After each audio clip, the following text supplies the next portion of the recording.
Since the data collected has gone under the strenuous process of qualitative, quantitative, and mixed method research, the knowledge gained can then be used to answer my inquiry question, especially when looking at the level of detail and clarity in the methodology and particularly how they analyze the data.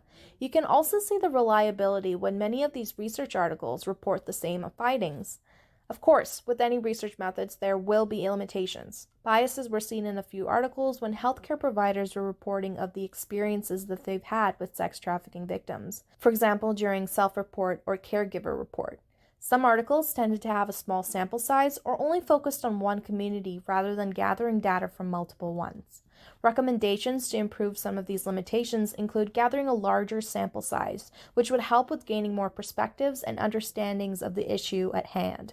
Using one community could lead to the problem of the data only being able to represent one unique population of trafficked victims. For example, in the article Sex Trafficking Victims of Women and Girls, Indigenous populations have a heightened risk, but only 5% of the victims in the sample identify as being Indigenous. Some articles even generalize the negative outcomes amongst women and men, when there should have been a clear distinction between the two sexes as seen in a number of the articles found.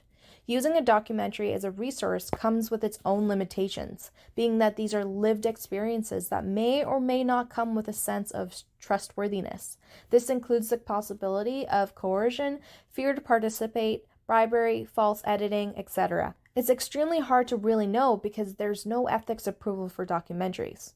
So, what were my actual findings? According to the Government of Canada website, in Canada, police reported incidents of human trafficking reveal that 97% of the victims are women and girls. Victims of sex trafficking are likely to be exposed to adverse conditions that can negatively affect their physical, psychological, and emotional health. Physicians and nurses and other health practitioners can play critical roles in helping to identify sex trafficking victims. Sex trafficking victims are particularly susceptible to STDs such as gonorrhea, syphilis, urinary tract infections, and pubic lice. They may experience pelvic pain, vaginal and anal tearing, or urinary difficulties as a result of commercial sex work.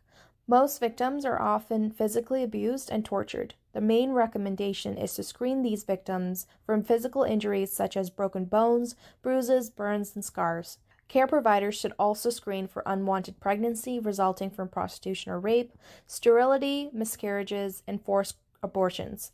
Many of these victims will face severe to moderate psychological trauma from emotional and mental abuse and torture.